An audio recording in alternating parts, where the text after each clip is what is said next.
Centre पे मौजूद हैं और जहाँ पर एक मरीज़ हैं, हम उनसे दिनेश सर मौजूद हैं, उत्तराखंड से आए हुए हैं और नितिन शर्मा, डॉक्टर नितिन शर्मा के उसमें ही इनका जो है तमाम इलाज हो रहा है। लगभग 1 साल से ऊपर हो चुका है।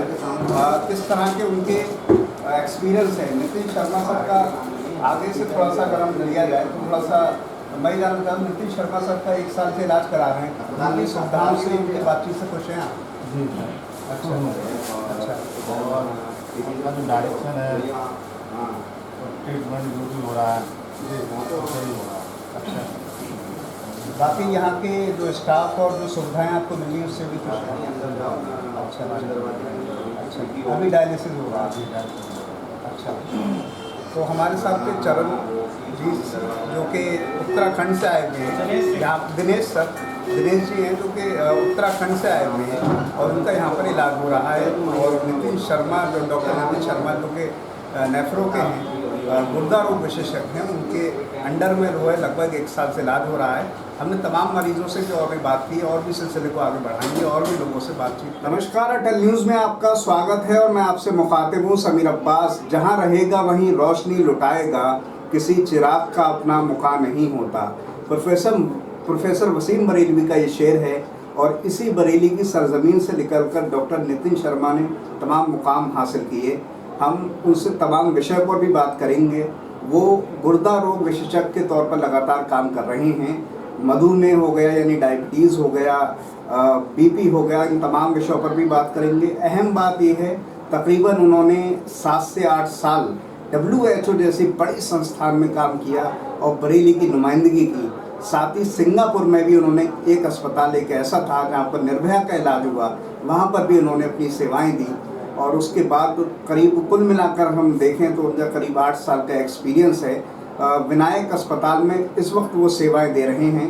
बेहद सादा मिजाज इंसान है, ख़ास तौर से जो मिलनसारी बरेली के शख्स के अंदर होती है वो उनके अंदर भी है, क्योंकि वो बरेली के हैं।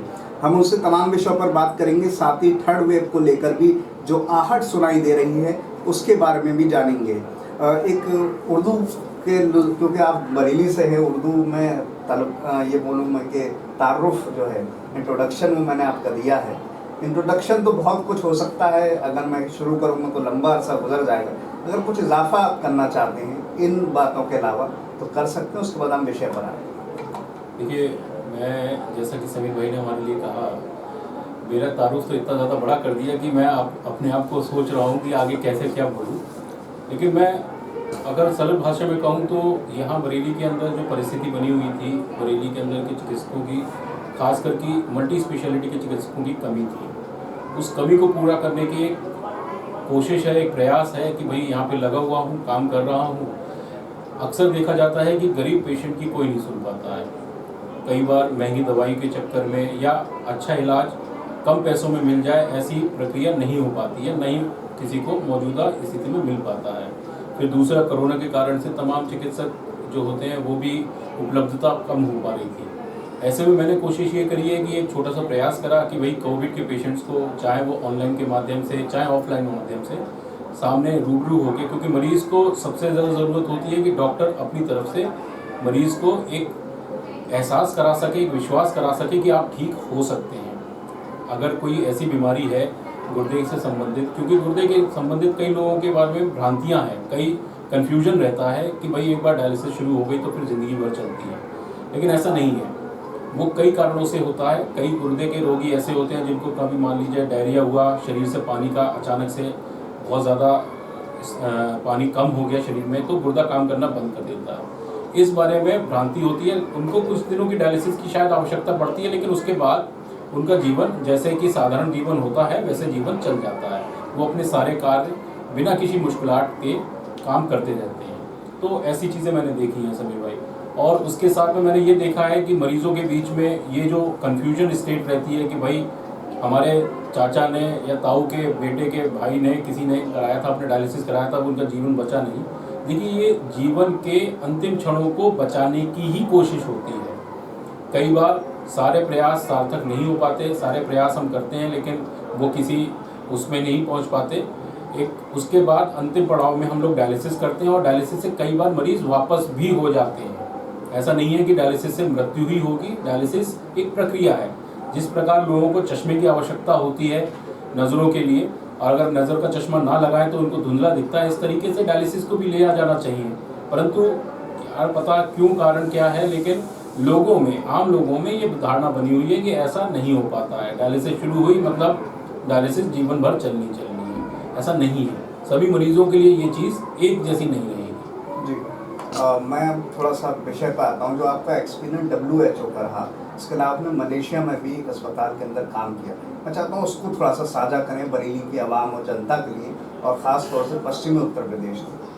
देखिए, मलेशिया के अंदर जब मैं गया था तो मेरा कोई भाषा से तो कोई संबंध था ही नहीं है वहाँ पे, लेकिन जब लोगों से मैं मिला, मुझे लगभग ऐसा लगा जैसे मैं बरेली के लोगों से ही बातचीत कर रहा हूँ, मुलाकात कर रहा हूँ। ज़्यादातर लोग उर्दू में एजुकेटेड थे, उर्दू बोलने वाले बहुत लोग थे, जिससे कि कारण मेरे को भी कोई खासी दिक्कत नहीं हुई जो मैं सामना करा, बात करी। लेकिन वहाँ का हेल्थ स्ट्रक्चर इतना बढ़िया कर रखा है कि किसी को कोई परेशानी का सबब बनता ही नहीं था।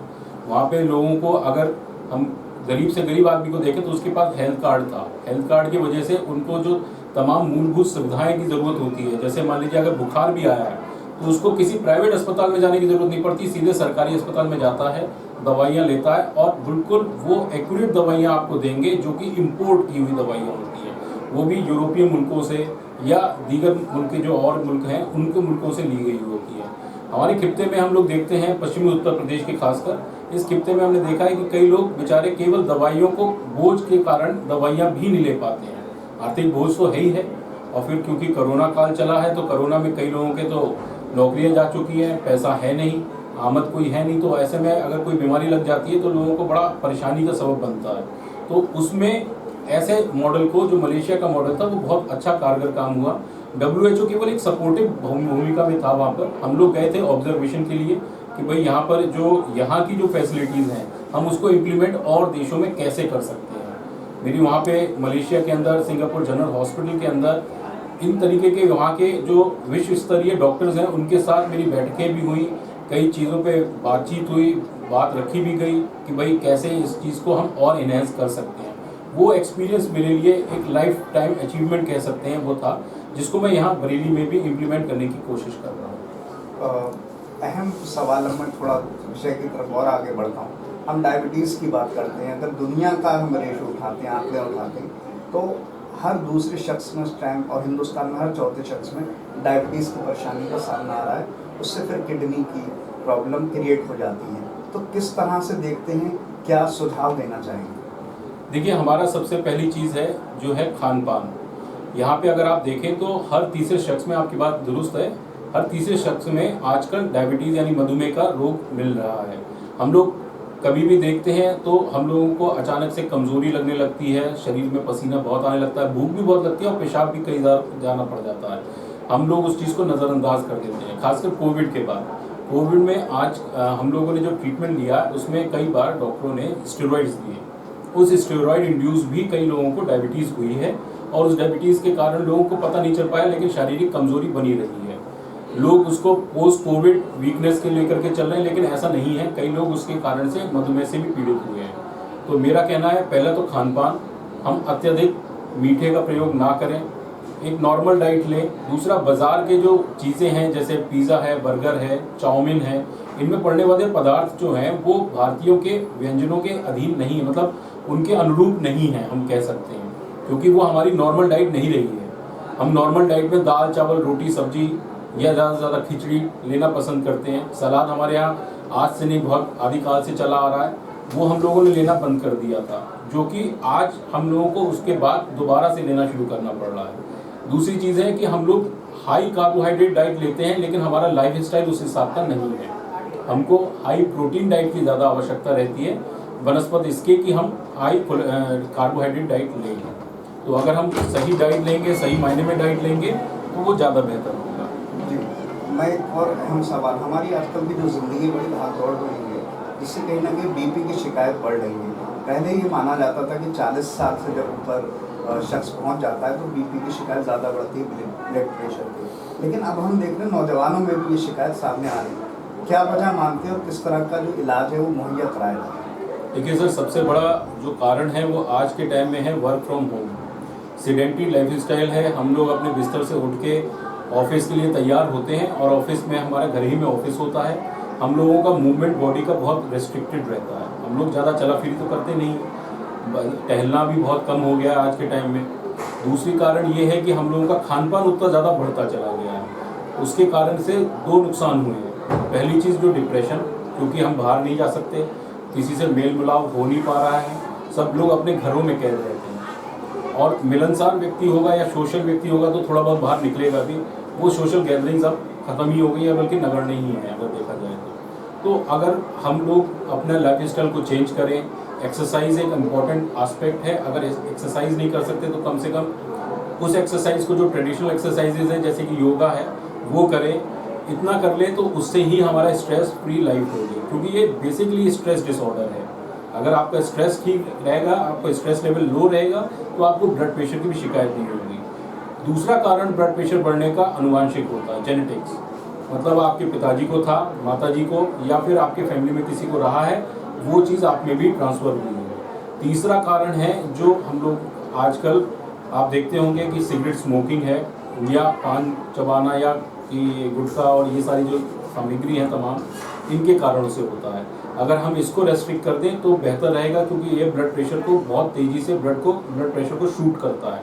और इस कारण से एंड ऑर्गन्स, यानी कि जैसे कि हमारा दिमाग हो गया, हमारा हार्ट हो गया, हमारी किडनीज हो गई, ये डैमेज हो जाता है। जी मैं बस एक दो आखिरी सवाल लगे। किडनी खराब होने के जो लक्षण हैं, अगर शुरुआती लक्षण अगर हम पकड़ लें तो हम बहुत कुछ सुधार कर सकते हैं। मैं चाहता हूँ उस पर थोड़ा सा रोशनी डालें, क्योंकि लोगों में जागरूकता की कमी है। देखिए, पेशाब कम आना, कई बार हम लोग पानी कम पीने के कारण से पेशाब कम आता है, ये एक कारण हो सकता है। प्रमुख कारणों में अगर देखा जाए तो शरीर में सूजन आना, खासकर पैरों से जो सूजन शुरू होती है और बाद में हमारे धड़ और फिर सर की तरफ को बढ़ती है। तीसरी चीज़ भूख ना लगना, शरीर में जी मिचलाना, शरीर में खुजली पड़ना अक्सर देखा गया है। रात को सोने के बाद जब हम 3-4 दफ़ा अगर पेशाब के लिए उठ रहे हैं तो ये एक इम्पेंडिंग कारण है। हो सकता है कि आपको गुर्दे का रोग शुरू होने वाला हो या हो चुका हो। तीसरा कारण जो हम लोग देखते हैं, पेशाब में खून आना, पेशाब में जलन होना, क्योंकि इसको हम अगर नज़रअंदाज करते हैं तो उसमें कई बार ये होता है कि हमारा नीचे का पेशाब का जो एरिया होता है वहाँ पे इन्फेक्शन होता है, वो बाद में गुर्दे तक को ख़राब कर देता है। गुर्दे में पथरी अगर है किसी को तो उसके कारण से भी गुर्दे खराब होते हैं, वो अंदर ही अंदर डैमेज करता रहता है और लोग उसको हल्के में ले लेते हैं, जिसका आज के टाइम में अच्छा निराकरण भी है, उसका ट्रीटमेंट है प्रॉपर। अगर ट्रीटमेंट प्रॉपर करा जाए तो वो गुर्दे के रोग से बच सकता है। आपने स्टोन की बात की, किडनी स्टोन की, हिंदुस्तान में हर दूसरे शख्स को है। पानी कम पीने की एक वजह मानी जाती है, और भी बहुत सारी वजहें होंगी, थोड़ा सा मैं चाहता हूँ इस पर भी एडवाइस। देखिए, पानी कम पीना एक प्रमुख वजह तो है ही है। पानी कम पीने के कारण से हमारे शरीर के अंदर जो कंसंट्रेशन हो जाता है वो ज़्यादा हो जाता है यूरिन का, एक कारण तो ये है ही है। लेकिन साथ में हमारे जो हम लोग खान पान में अपना ध्यान नहीं देते, उसमें ऑक्सीलेट्स होते हैं। कई फूड्स हैं जिनमें ऑक्सीलेट्स होते हैं, वो ऑक्सीलेट्स फ्रीली हमारी बॉडी के अंदर मूव करते हैं और बाद में यही कैल्शियम ऑक्सीलेट स्टोन्स बनाते हैं। एक और भ्रांति भी है कि लोग कैल्शियम खाने से कैल्शियम स्टोन हो गए, ऐसा नहीं होता। हम लोग तो अपने कैल्शियम, अगर किसी को स्टोन है तो उसको कैल्शियम देते हैं। कारण ये है कि जो ऑक्सीलेट्स होते हैं वो बेसिकली हमारे किडनी में स्टोन्स पैदा करते हैं। पानी कम पीना अपने आप में एक चीज़ है। कोल्ड ड्रिंक्स जो ज़्यादातर लोग लेते हैं, या साथ में अल्कोहल, और अल्कोहल के साथ डेड कॉम्बिनेशन हो जाता है हमारा रेड मीट का। तो इस तरीके के खाने को, देखिए खाना तो सबको खाना है, खाना भी चाहिए, स्वाद अनुसार ही खाना चाहिए, लेकिन स्वाद के अलावा अपने शरीर का भी ध्यान रखना हम लोगों को करना चाहिए। अगर नहीं ध्यान रखते हैं तो ये दिक्कतें करेगा। जी बस आखिरी के 2 सवाल रह गए हैं। थर्ड वेव की लगातार बात सामने आ रही है, कुछ प्रदेश ऐसे हैं जहाँ पर ये कुछ केसेस भी आ रहे हैं। मैं चाहता हूँ उसको लेकर जो आपकी अपनी राय है, क्योंकि हम सेकेंड वेव में हमने बहुत नुकसान उठाया, ऑक्सीजन की कमी और तमाम वजहों से, क्या कहना चाहिए? देखिए सर, थर्ड वेव आनी तो है ही, जैसा कि न्यूज़पेपर्स में भी आ रहा है, बाकी जगहों पे भी हम देख रहे हैं। इसमें सबसे प्रमुख चीज़ ये है कि हम लोग अपना वैक्सीनेशन सबसे पहले कराएं। अगर वैक्सीनेटेड रहेंगे तो हम कुछ हद तक अपने आप को इस संक्रमण से बचा सकेंगे। दूसरी चीज़ है, हम अपने पूरे प्रोटोकॉल्स फॉलो करें, जैसे कि बार बार हाथ धोना, फेस मास्क लगाना, और पब्लिक गैदरिंग में कम से कम जाना, और अगर कभी ज़रूरत है तभी जाएं। बेफजूल में घूमना फिरना, उससे कोई खास लाभ होना नहीं है, केवल संक्रमित होना है। तीसरी चीज़ है, आप ज़बरदस्ती का कोई ऑक्सीजन का लेवल तभी कम होता है जब वो 1 to 2% पेशेंट्स में होता है, तो पैनिक नहीं करना है। अगर आप घबरा जाएंगे तो फिर कभी आप लड़ नहीं पाएंगे, ये एक चीज़ है। जी, बस एक आखिरी बात है जो आपकी ज़ाती ज़िंदगी से जुड़ी हुई है। बड़ी बिजी लाइफ होती है आपकी, और जहाँ किडनी का आप लगातार देख रहे हैं, इतनी बिजी लाइफ में अपने एंटरटेनमेंट के लिए डॉक्टर नितिन शर्मा जी, जो कि बरेली की गंगा जमुनी तहजीब से जुड़े हुए हैं, शायरी का भी शौक़ रखते होंगे, शायद हो सकता है, अनुमान है मेरा, तो किस तरह से कर पाते हैं? देखिए, मुझे पढ़ने का बहुत शौक़ है। मैं अलग अलग विषयों पे पढ़ता रहा हूँ और आज भी पढ़ता हूँ। रात में जब भी मैं अगर सोने का मौका मिल जाता है तो पढ़ता ज़रूर हूँ, या फिर मैं अपने दोस्तों से थोड़ी बहुत, क्योंकि मेरे बहुत लोग हैं जो बहुत अजीज़ हैं मेरे, उनसे बातचीत करता रहता हूँ। मेरा एंटरटेनमेंट मेनली मेरे पेशेंट की सेवा देते हुए होता है। बाकी तो ये है सर कि कभी भी कोई किताब मिल गई जो किसी भी विषय की हुई, मैं वसीम मरीज़ी साहब का भी बहुत पुराना फैन रहा हूँ और लोगों का भी रहा हूँ, और मैंने कईयों के पढ़े हैं। जो हमारी शायरी होती है, ये तो देखिए ऐसा ना, ये हमारे बरेली का नगीना है वसीम बरेली साहब, तो उनकी शायरी अगर किसी ने नहीं पढ़ी तो शायद जीवन में कुछ उन्होंने छोड़ा है, क्योंकि बहुत चीज़ इम्पोर्टेंट हो जाती है सुरक्षा करने, आपको अपनी सुरक्षा स्वयं करनी है। आपको एक डॉक्टर के साथ साथ मैंने एक बड़ा अच्छी भाषा शैली का शख्स के तौर पर भी देखा, बड़ा अच्छी उर्दू बोल लेते हैं आप, और बड़ा शब्दों को पकड़े, इसके लिए भी शुभकामनाएं। आप बरेली का नाम ऐसे रोशन करते रहें, ईश्वर आपकी जो भी आप चाहते हैं वो आपको मिले। धन्यवाद, थैंक यू। तो हमारे साथ थे डॉक्टर नितिन शर्मा जी, जिन्होंने बेहद खूबसूरत लहजे में, क्योंकि बरेली की जो शब्दों की खेलने की कला है वो उनके अंदर नज़र आई, क्योंकि शायरी से भी उनका एक संबंध रहा है, शौक़ है, उसके बारे में बात हुआ। साथ ही मधुमेह, डायबिटीज़ हो गया, बीपी हो गया, और जो तमाम विषय, थर्ड वेव की भी बात हुई, किडनी से संबंधित तमाम विषय हुई, और भी बहुत सारे विषय हैं। भविष्य में हम बातचीत करते रहेंगे। हमारी बहुत सारी शुभकामनाएं, वो इसी तरह से बरेली का नाम और रोशन करते रहें और लगातार आगे बढ़ते रहें। विनायक अस्पताल में वो अपनी सेवाएं दे रहे हैं। फिलहाल इन तमाम बातों के साथ मैं समीर अब्बास, कैमरामैन सरदार हुसैन के साथ, अटक न्यूज़।